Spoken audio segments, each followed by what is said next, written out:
Revision, तो एक बार फटाफट रिवाइज करेंगे।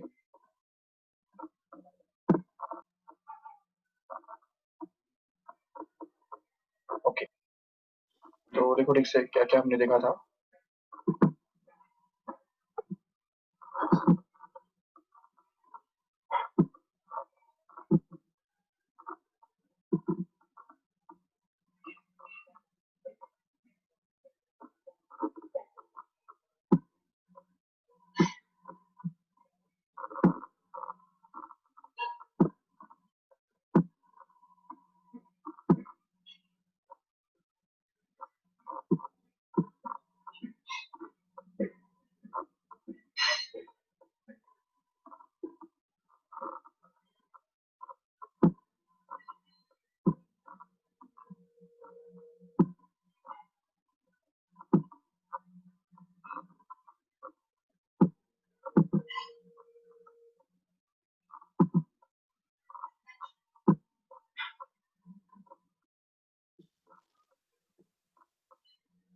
Okay, so let us see. Suppose we have the two vectors, which are of magnitude p and q, like this. ये हमने देखा था लास्ट टाइम। तो समझो एक वेक्टर है p बार जो इस डायरेक्शन में है, और दूसरा एक वेक्टर है q बार जो इस डायरेक्शन में है, और मान लो कि इन दोनों के बीच में एक थीटा इतना एंगल है, ठीक है। तो ये हमारा p बार है और ये q बार है, और इनके बीच में जो एंगल है वो थीटा कहलाता है, ठीक है। और हमने ये भी देखा था, इस पॉइंट को हमने नाम दिया था O, राइट। और एट द सेम टाइम इस पॉइंट को हमने नाम देके रखा था A, और इस पॉइंट को बोला था B, और एक कंस्ट्रक्शन किया था, पैराग्राम कंप्लीट किया था, बराबर। तो पैराग्राम कंप्लीट करने के लिए ये जो P बार का जो पैरेलल वेक्टर है वो हमने यहाँ से ड्रॉ किया था, और Q बार का जो पैरेलल वेक्टर है वो हमने यहाँ से ड्रॉ किया था, और ये दोनों जाके जहाँ पे मिलते हैं तो उस पॉइंट को हमने नाम दिया था C, करेक्ट है। तो ये पॉइंट जो है इसको हमने C बोला था, ठीक है। और यहाँ से एक परपेंडिकुलर हमने ड्रॉप किया था इस OA के ऊपर, जो प्रोड्यूस करके आगे यहाँ पे इसको D के अंदर मिलता है, ठीक है। तो ये इस टाइप का इसका कंस्ट्रक्शन हमने किया था लास्ट टाइम, और ये पॉइंट जो है इसको हमने नाम दिया था D। और जैसे हम ये देखते हैं तो ये पैराग्राम के दोनों साइड्स, अपोजिट साइड्स पैरेलल होते हैं, और उसकी वजह से और इक्वल भी होते हैं, तो इसलिए ये अगर क्यू बार है तो इसको भी हम क्यू बार बोल सकते हैं, नो डाउट, राइट। इसको भी हम क्यू बार बोल सकते हैं, बिल्कुल। और एट द सेम टाइम जो लेंथ है AC, इस AC को हम क्यू बोल सकते हैं, क्यू। और यहाँ पे ये जो एंगल है, इस एंगल को भी हम थीटा बोल सकते हैं बिंदास, क्योंकि ये जो दोनों पैरेलल लाइंस है, इन पैरेलल लाइंस का ये ट्रांसवर्सल जाता है। और अभी इसमें हम देख सकते हैं कि इसका जो अपोजिट साइड है CD और एडजेसेंट साइड है AD, तो ये अगर हम निकालते हैं तो हम देख सकते हैं कि इस ट्रायंगल के अंदर, ये वाला जो ट्रायंगल है, इस ट्रायंगल के अंदर अगर देखो ठीक से तो cos थीटा का वैल्यू क्या बनता है, हम समझ सकते हैं आराम से। cos theta actually becomes equal to, यहाँ पे हम लिख सकते हैं cos theta becomes actually equal to adjacent side, that is AD upon AC, correct है। ये हो गया हमारा cos थीटा का वैल्यू, ठीक है। Eight the same time sin theta का वैल्यू हम निकाल सकते हैं आराम से, और sin थीटा का वैल्यू बनता है ऑपोजिट साइड, मतलब ये वाला साइड जो है CD, that is divided by AC again, that is hypotenuse here, ठीक है। तो ये हमको मिल गया। अभी हमको क्या करना है, AD का वैल्यू हमको इसमें से निकालना है। तो AD का वैल्यू क्या बनता है हमारा, AD बन जाता है actually AC into cos theta, correct. और at the same time we can find out CD also. So CD can be found out to be equal to simply AC into sin theta, and then we will be replace this AC by Q, so that we can get AD is equal to Q cos theta, correct है। ये बन गया Q cos theta, no doubt। And at the same time CD can be written to be equal to again q sin theta because AC is going to be q, so this becomes q sin theta. Okay, and then we will be find out the resultant. तो अभी resultant अगर हमको इसका draw करना है तो ये O point को C पॉइंट के साथ ज्वाइन करना होगा। तो यहाँ से अगर हम एक ड्रॉ करते हैं रिजल्टेंट, तो ये बन गया इन दोनों वेक्टर्स का रिजल्टेंट, जिसको कि हम R बार बोलने वाले हैं। This is going to be R bar actually, and this R bar is to be found out. इसका ही मैग्नीट्यूड हमको निकालना है, तो उसके लिए हमने इस ट्रायंगल के अंदर सबसे पहले ये पाइथागोरस थ्योरम यूज किया। तो हमको मिला OC square is equal to OD square plus CD square. ये तो पाइथागोरस थ्योरम से हमको मिल रहा है आराम से, जिसको ही हम आगे चल के लिख सकते हैं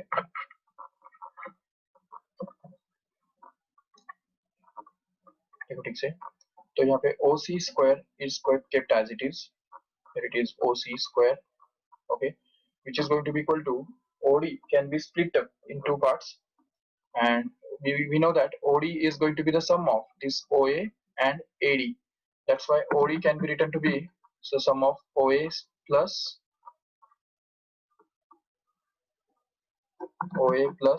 AD का होल स्क्वायर, करेक्ट है, ये हमको मिल गया।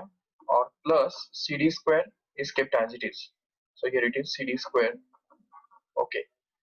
Then we can say this will be in the next step, that is OC square is going to be actually equal to, तो यहाँ पे हम अगर OA के बदले अगर डाल देंगे उसका वैल्यू क्या है, उसका वैल्यू ये देखो OA माना है P, करेक्ट है, magnitude of P which is going to be P only, तो P बार का मैग्नीट्यूड मतलब ही यहाँ पे उसको हम P बोल सकते हैं सिंपली।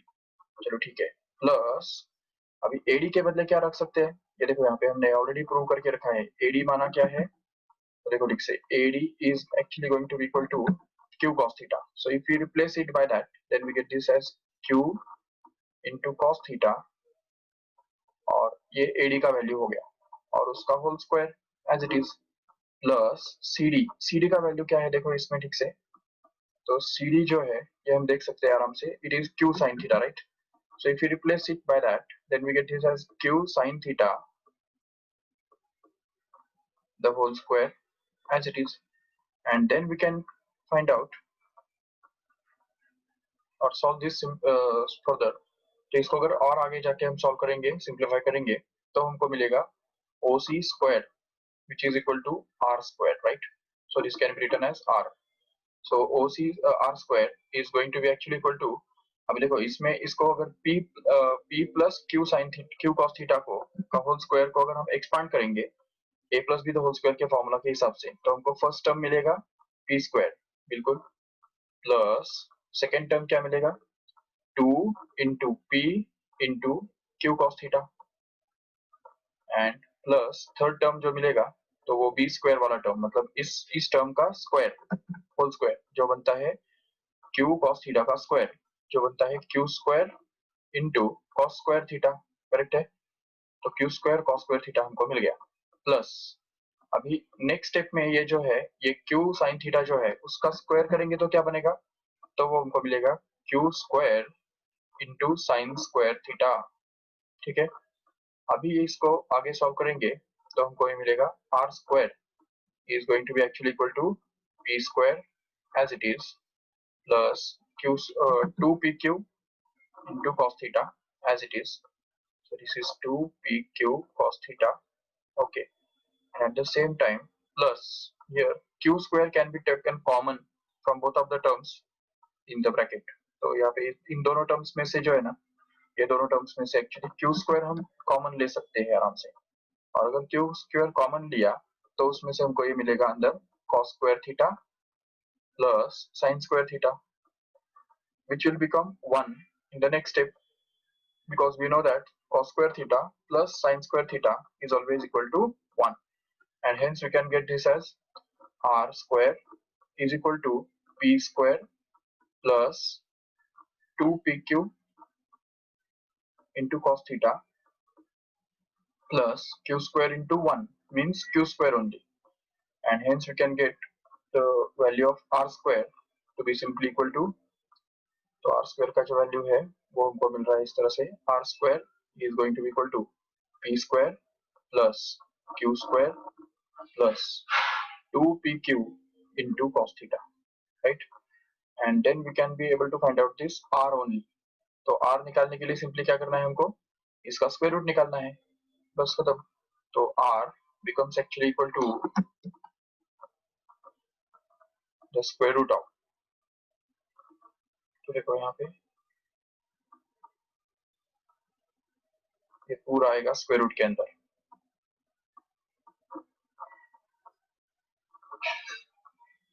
तो वो बन रहा है p square plus q square plus 2pq into cos theta. That's it. And this is going to be the final formula for finding the uh, resultant, magnitude of resultant of the two vectors, remember. Okay, then we can talk about the direction. तो direction के लिए हमको क्या करना है, देखो ठीक से, तो उसके लिए डायरेक्शन निकालना, माना इस आर बार का पी बार के साथ जो बना हुआ एंगल है जिसको हम अल्फा बोल सकते हैं, वो निकालना होगा। तो वो निकालने के लिए हम इस ट्रायंगल के अंदर, ये बड़ा वाला जो ट्रायंगल दिख रहा है, देखो ठीक से, ये ओ सी डी, इस ट्रायंगल के अंदर हम अप्लाई करेंगे tan अल्फा का वैल्यू। तो tan अल्फा का अगर वैल्यू या फॉर्मूला यूज करेंगे यहाँ पे, तो हमको मिलेगा tan alpha is going to be actually equal to the opposite side, that is CD, upon adjacent side, that is AD. So we can, sorry, opposite side CD upon adjacent side, which is OD here. So we can replace it by that and get this as CD upon OD, so that tan alpha is actually obtained to be equal to CD upon OD. But again we know that this OD is made up of OA and AD as well, and that's why we can replace it by that and get this as OA plus AD simply, so that we can get this tan alpha finally to be equal to CD upon OA plus AD. So अभी इसमें देखो CD मतलब क्या है, ये देखो इधर CD माना Q sin थीटा है, उसको उठा के यहाँ पे रख देंगे, तो हमको मिलेगा इधर Q इंटू साइन थीटा, ठीक है।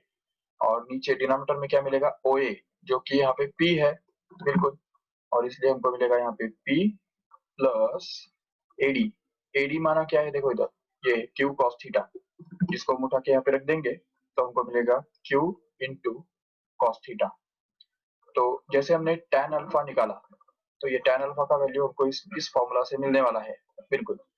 सेम वे tan बीटा का भी हमको मिलेगा। बीटा मतलब कौन है, ये देखो ये वाला angle, the angle made by this r bar with q bar is itself called as beta, and then we can be able to find out this tan beta to be simply equal to, the same formula is to be applied, only the role of p and q is to be interchanged. तो p के बदले हमको q डालना है, और यहाँ पे जहाँ पे भी q दिखता है तो वहां पे हमको p डालना है। तो roles of p and q are interchanged, so we get this as p sin theta divided by q plus p cos theta, and this is going to be actually the formula for finding tan beta here. So using this formula we can find out the magnitude and direction of the resultant of the two vectors whenever they are inclined at an angle theta, and their magnitudes are already known to us.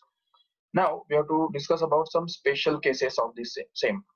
तो अभी हमको इसके special cases देखने हैं। तो देखो ठीक से, अभी अभी हमने ये देखा कि अगर दो वेक्टर्स, जिनमें से एक वेक्टर सपोज p बार है और दूसरा वेक्टर सपोज q बार है, और वो दोनों अगर थीटा इतने एंगल पे इंक्लाइंड है, देखो सपोज ये p बार वेक्टर है और ये दूसरा q बार वेक्टर है, और ये दोनों अगर थीटा इतने एंगल पे इंक्लाइंड है, तो इनका जो रिजल्टेंट बनता है, जिसको हम इस तरफ से ड्रॉ कर सकते हैं, उनके डायगोनल, पैरेललोग्राम के डायगोनल के अलोंग इसको ड्रॉ कर सकते हैं, ये बन गया इनका रिजल्टेंट, ठीक है। इसको हम बोल देंगे चाहिए तो आर बार, करेक्ट है। तो ये जो आर बार है, इस आर बार का मैग्नीट्यूड निकालने के लिए हमारे पास ये फॉर्मूला है, लिख से R is going to be equal to root of,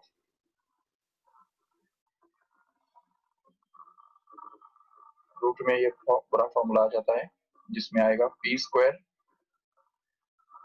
plus Q square plus 2pq into cos theta. इसके ऊपर एक एग्जांपल भी हमने देखा था कल, ठीक है।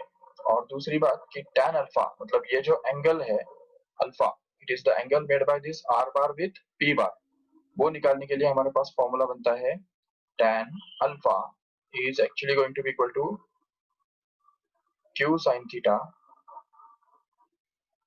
divided by p plus q cos theta। तो ये फॉर्मूला tan अल्फा निकालने के लिए यूज होता है। और at the same time we can find out this tan beta also, no problem. tan beta के लिए सिर्फ अल्फा p और q इन दोनों के रोल्स इंटरचेंज करने की जरूरत है बस। तो ये हमको मिलता है p sin theta divided by q plus p cos theta. So this formula will be for tan beta. Okay, चलो ठीक है, ये तीनों फॉर्मूले हैं, नो डाउट। अभी हम इस केस कुछ स्पेशल केसेस देखेंगे। तो इसमें सबसे पहला केस देखेंगे, केस नंबर 1, ठीक है। First case when the two vectors are inclined at zero angle, so when theta is going to be equal to 0। अगर दो वेक्टर्स जीरो एंगल पे इंक्लाइंड है, मतलब एक वेक्टर इस डायरेक्शन में है और दूसरा वेक्टर भी उसी डायरेक्शन में है, तो क्या होगा? तो उस केस में और क्या होने वाला है, उन दोनों का जो मैग्नीट्यूड है वो मैग्नीट्यूड सिंपली ऐड हो जाएगा और हमको एक ऐसा वेक्टर मिलेगा जिसका मैग्नीट्यूड इन दोनों के मैग्नीट्यूड के सम के बराबर होगा। बिल्कुल, जैसे फॉर एग्जांपल देखो, अगर सपोज एक वेक्टर हमारे पास है जो इस डायरेक्शन में है, सपोज इसको हम सपोज p बार बोल देते हैं, नो डाउट ये p बार है, ठीक है। अभी एक वेक्टर हमारे पास है जो उसी डायरेक्शन में है, सपोज ये हो गया हमारा दूसरा वेक्टर जो कि सपोज q बार है। ओके, इसको हम q बार बोल के रख सकते हैं, this is going to be q bar. Okay, and now we want to add these two vectors up. तो अगर इन दोनों वेक्टर्स को हमको ऐड करना है, तो according to triangle law we will have to start from this point and end up to the other point. तो यहाँ से एक यहाँ तक हमको वेक्टर ड्रॉ करना होगा जो कि इस तरह से बनेगा। ये देखो, ये एक ऐसा वेक्टर हमको मिल जाएगा, तो इसको हम बोल सकते हैं r बार। बिल्कुल, तो अभी ये r बार जो है, जब थीटा इक्वल टू 0 होता है तो उस केस में क्या होता है कि r बार का मैग्नीट्यूड मतलब r is equal to p plus q। ये हमको डेली लाइफ में मिलता है, ये ऑब्जर्व फैक्ट है जो हम यहाँ पे प्रूव कर सकते हैं। देखो कैसे, क्योंकि जब थीटा 0 बनेगा तो क्या बनेगा, तो r हम निकाल सकेंगे by using this formula which we already proved. तो r का वैल्यू हमको निकालना है, और अगर इसमें हमने इस फॉर्मूला के अंदर इस थीटा के बदले अगर 0 डाल दिया तो देखो क्या होगा। तो इससे हमको मिलेगा p square plus q square plus 2pq into cos theta, but theta is going to be 0, right? So if we replace it by that 0, then cos 0 happens to be 1. We know that cos of angle 0 is always equal to 1, and if we use it here, then we can get this value of r to be simply equal to root of, here it is going to be p square plus q square plus 2pq into 1 means 2pq only, and then we can understand that this is p square plus q square plus 2pq is nothing but the formula for p plus q the whole square, right? So if we replace it by that, then we can get this r to be equal to simply root of, अब ये देखो p square plus q square plus 2pq माना क्या होता है, p plus q the whole square का formula होता है कि नहीं? तो वो अगर हम यहाँ पे रिप्लेस कर देंगे तो ये बन जाएगा हमारा p plus q ब्रैकेट में और उसका होल स्क्वायर, और अभी यहाँ पे ये स्क्वायर और स्क्वायर रूट कैंसिल हो जाएगा और हमको मिलेगा r is equal to p plus Q simply, which is as expected. So we can get that r is going to be equal to p plus Q here from as expected भी। आप तो यहाँ से जैसे हमने expect किया था तो वैसे हमको यहाँ पे r की जो वैल्यू है वो p प्लस क्यू के बराबर मिल रही है, बिल्कुल। और अभी दूसरा केस हम देखेंगे, सेकेंड केस इसे। तो in second case theta is going to be actually 180 degree suppose. तो देखो इफ थीटा, तो यहाँ पे हमको केस 2 कंसिडर करना है। Case 2 when theta is going to be equal to 180 degree. Okay, तो अगर थीटा का वैल्यू 180 डिग्री है, मतलब क्या होता है इसका कि दो वेक्टर्स ऐसे हैं जो ऑपोजिट डायरेक्शन में होना चाहिए। तो ये जो वेक्टर है वो है सपोज p बार जो है वो सपोज इस डायरेक्शन में है, ऐसा है सपोज ये p बार, ठीक है। This vector is going to be p bar which is in the rightward direction, and at the same time suppose we have another vector which is going to be in the opposite direction like this here। तो ये जो है ये q बार है and this q bar is in the left direction here। तो ये left direction में जो वेक्टर है इसको हमने बोल दिया suppose q bar. Okay, and we want to find out the resultant of this two vectors. तो इन दोनों वेक्टर्स का अगर हमको रिजल्टेंट ढूंढना है तो उसके लिए क्या करना पड़ेगा, ये जो वेक्टर है q बार इसको हमको उठा के इस तरफ लेके जाना पड़ेगा। तो अगर हम यहाँ पे लेके जाएंगे उसको, देखो ठीक से, अगर p बार को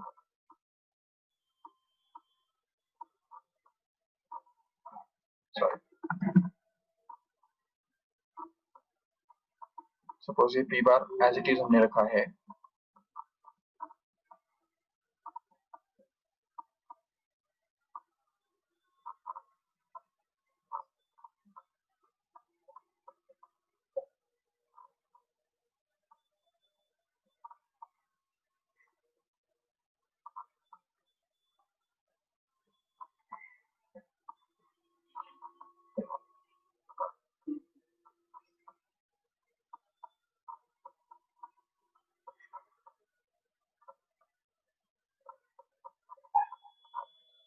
ओके, देखो ठीक से, अगर ये p बार हमने यहाँ पे रखा है और अगर इस q बार को अगर उठा के इस तरफ अगर ड्रॉ करेंगे,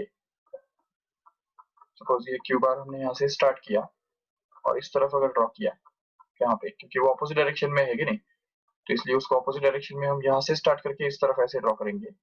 तो ऐसे केस में इन दोनों का रिजल्टेंट ढूंढने के लिए हमको क्या करना पड़ेगा, तो p बार का जो इनिशियल पॉइंट है ये वाला, ठीक है, और q बार का, ये q बार है, तो इस q बार का जो फाइनल पॉइंट है ये वाला, तो इन दोनों को हमको ज्वाइन करना पड़ेगा जिससे हमको r बार मिलेगा।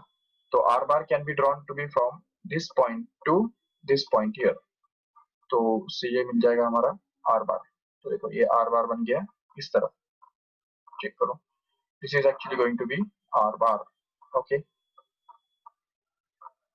ओके, अभी ये जो r बार हमको मिल गया उसका मैग्नीट्यूड के बारे में हम क्या बोल सकते हैं, तो r बार का मैग्नीट्यूड मतलब ही r is going to be actually equal to magnitude of p bar मतलब p minus magnitude of q bar मतलब q। So we can expect that r must be equal to p minus q। But अभी अगर formula use करो तो देखो ठीक से, formula क्या है हमारे पास, r is equal to square root of p square plus q square plus 2pq into cos theta। ये फॉर्मूला हमारे पास है।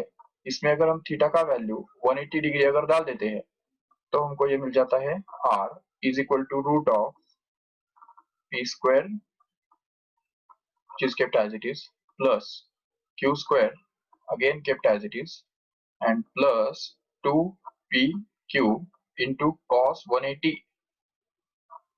तो देखो ठीक से cos of 180 डिग्री यहाँ पे आ रहा है, but we know that cos of 180 degree, what is cos of 180 degree, all of you should know that cos of 180 degree is always equal to -1।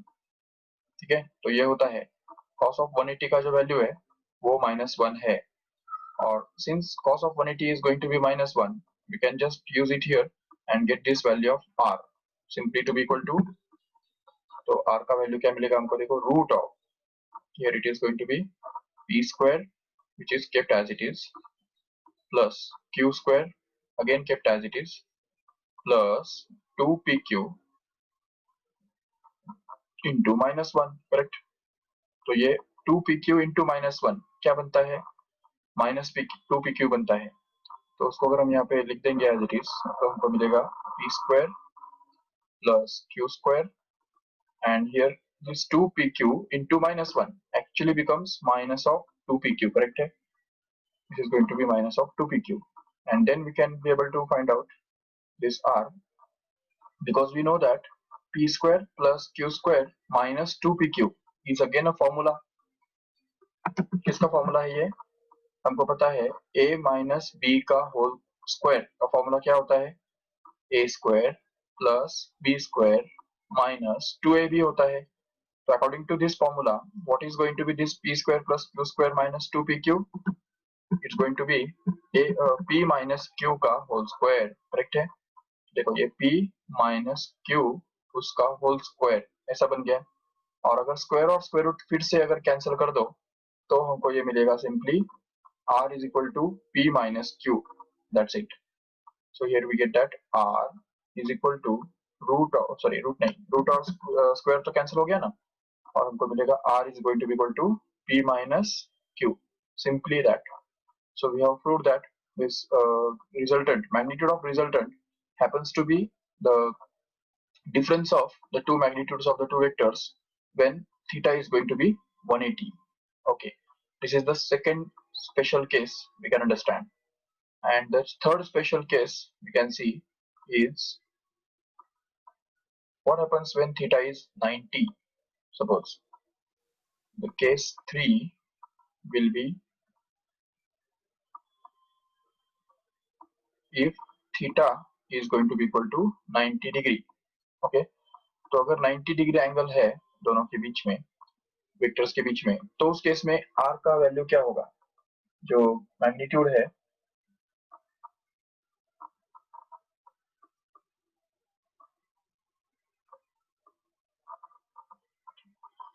तो देखो ठीक से, for example if we have this vector to be p bar, ये यहाँ पे एक p बार एक vector है हमारे पास, ठीक है, जिसका मैग्नीट्यूड p है, नो डाउट, ठीक है, ये हमारा p बार बन गया।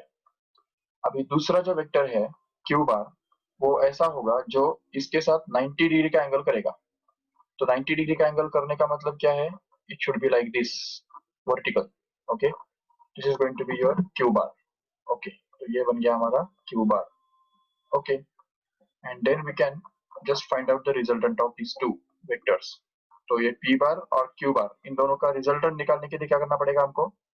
ये पैराग्राम ड्रॉ करना पड़ेगा। ये देखो ऐसा पैराग्राम, क्या वो तो एक्चुअली रेक्टेंगल ही बनेगा, और उस रेक्टेंगल का जो डायगोनल है तो वो डायगोनल माना इनका रिजल्टेंट होगा।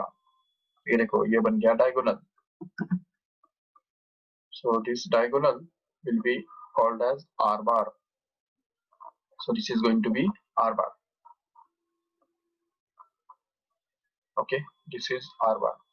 बट अभी अगर r bar हमको निकालना है तो देखो r को अगर हमको p और q के फॉर्म में अगर एक्सप्रेस करना है तो उसके लिए क्या करना पड़ेगा? देखो ये अगर q bar है तो can't we say that this is also q bar, just because the direction is same and vector magnitude is also same, because rectangle has its two opposite sides equal, and that's why this p, q and r must satisfy the Pythagoras theorem, and we should get the magnitude of r square should be equal to p square plus q square, correct है? And hence we should get that r is expected to be equal to root of r का जो magnitude है वो कितना आएगा? Root of p square plus q square के बराबर। तो देखो p स्क्वायर और q स्क्वायर के सम के रूट के बराबर r का मैग्नीट्यूड होगा, ये हम एक्सपेक्ट कर सकते हैं। But see how mathematically also it is true. We know that r is going to be actually equal to root of p square plus q square plus 2pq cos theta, correct?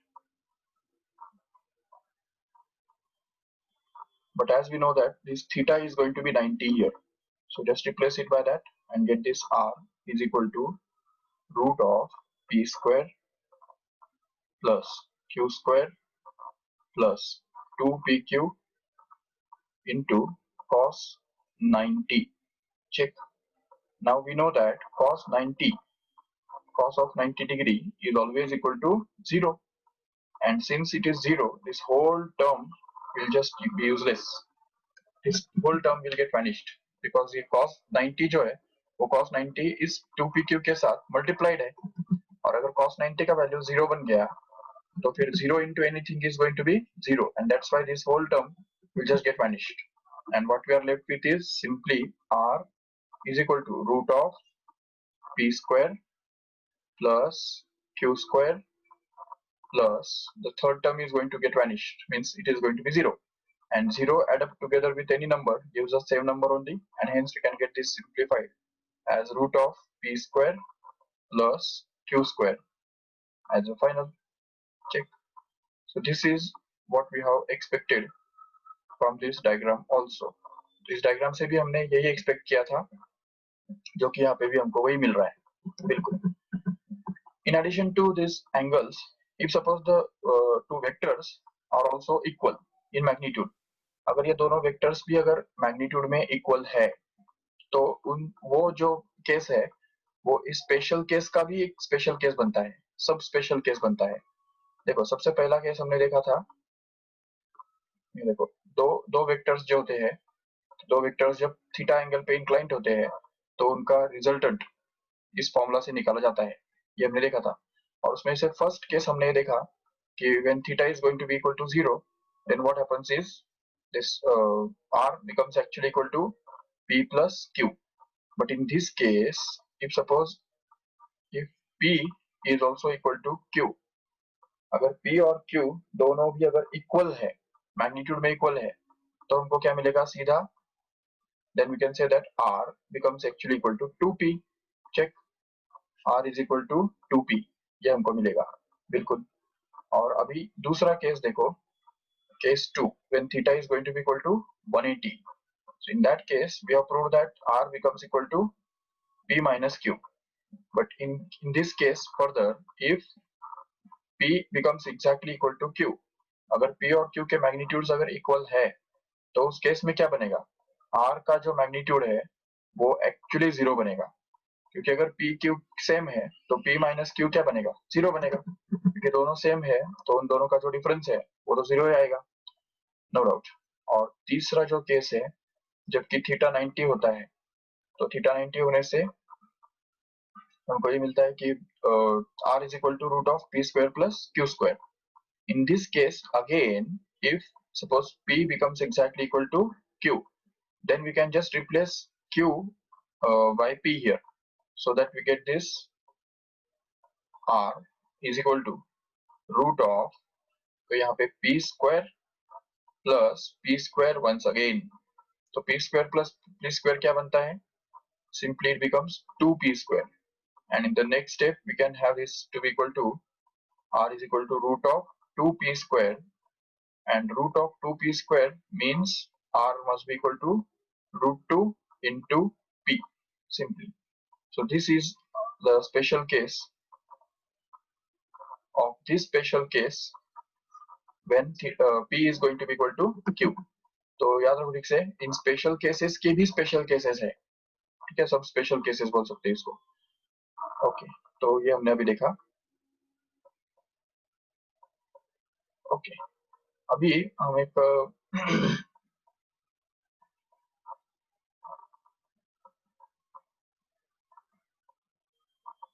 Okay,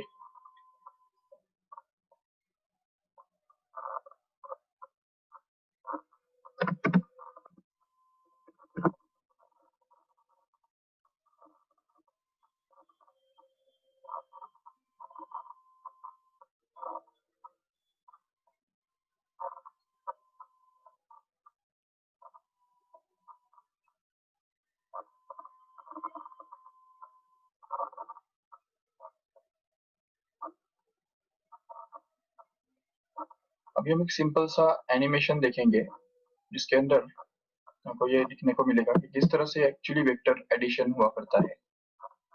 दो vectors को जब हम add करते हैं तो उससे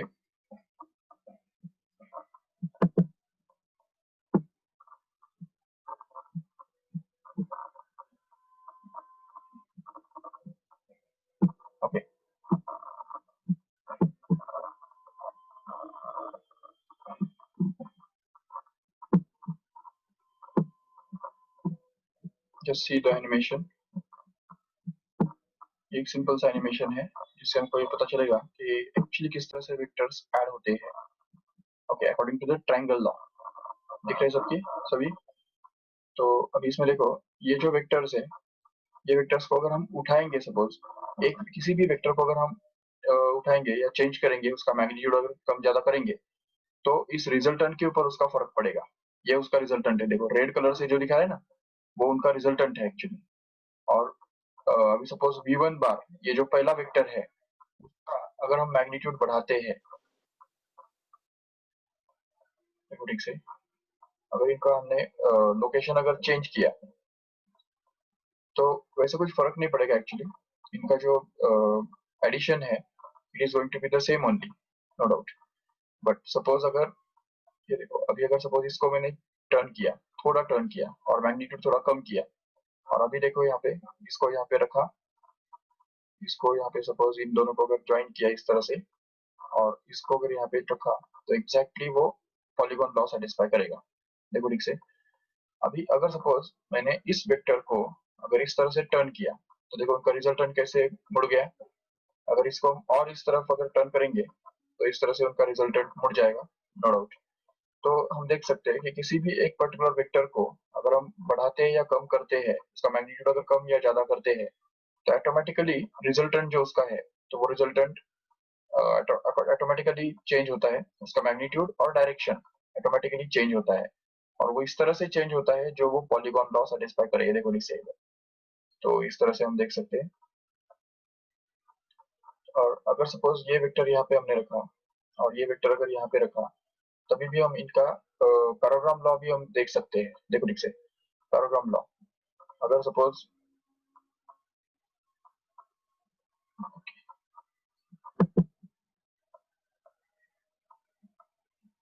अभी यहाँ पे ये वेक्टर बड़ा है, इसलिए ये जो रिजल्टेंट है वो इस बड़े वाले वेक्टर की तरफ जाने के लिए ट्राई कर रहा है। अगर हमने इसको थोड़ा छोटा किया, इस तरफ पेंट किया, तो ऑटोमेटिकली वो क्या होगा, इसी डायरेक्शन में जाने के लिए पेंट ट्राई करेगा। अभी देखो, एक्चुअली दो वेक्टर्स अगर होते तो हमको और अच्छी तरह समझ में आता।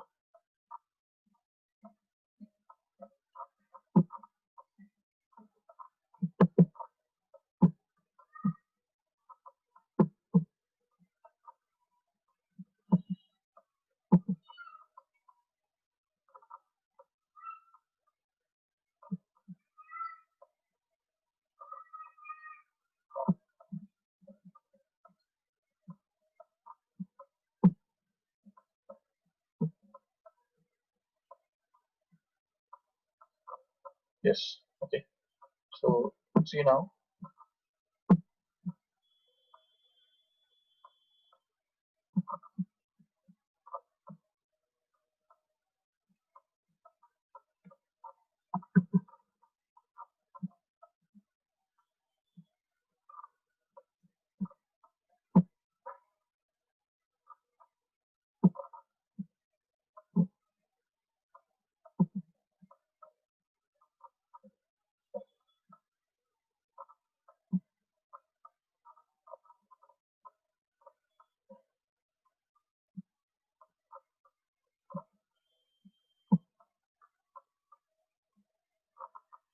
ठीक है, एक दूसरा एनिमेशन हम देख सकते हैं यहाँ पे।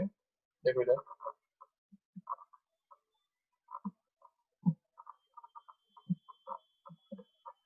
ओके।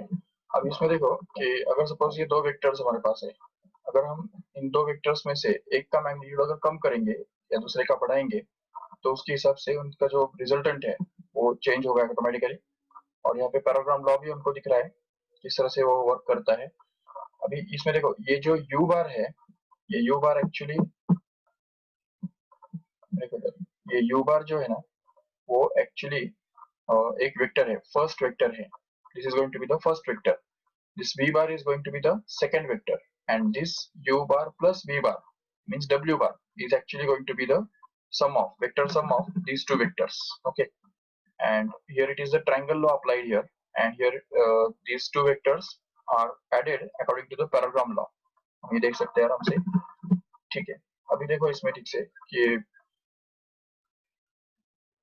ओके अगर हम सपोज वी बार का जो एंड पॉइंट है वो अगर इस तरफ अगर लेके आते हैं, अब देखो अगर इसको हम कोइंसाइड कर देते हैं तो this is the case when the two vectors are opposite in direction and equal in magnitude so that they cancel each other. तो ये दोनों वेक्टर्स जो है वो एक दूसरे को कैंसिल कर रहे हैं, बट अगर हम इन दोनों के बीच में का जो एंगल है वो बढ़ाते चले जाते हैं और अगर हम उसको 180 डिग्री अगर कर देते हैं, देखो इस तरह से, सॉरी 180 नहीं 0 डिग्री अगर कर देते हैं, तो उस केस में क्या होता है कि उनका जो रिजल्टेंट है वो एक्चुअली इस तरह से उनके मैग्नीट्यूड के सम के बराबर बन जाता है। So this is the resultant of the two vectors which are going to be in the same direction.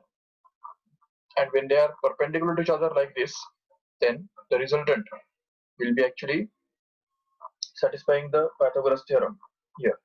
So in this way we can see clearly that how the vector addition works by using triangle law as well as by parallelogram law. Okay. तो ये दो animations जो थे तो वो हमको important थे समझने के लिए, वेक्टर्स किस तरह से काम करते हैं, उनका एडिशन जो है वो किस तरह से काम करता है। और सब्ट्रैक्शन तो कोई नई बात नहीं है, subtraction is defined in terms of addition only. Okay so this is all about the addition of two vectors. Okay अभी इसमें अगर कुछ डाउट है आपको तो पूछ सकते हैं, if anybody wants to ask something, कुछ समझा नहीं या कुछ रिपीट करना है ऐसा कुछ अगर है तो बता सकते हो।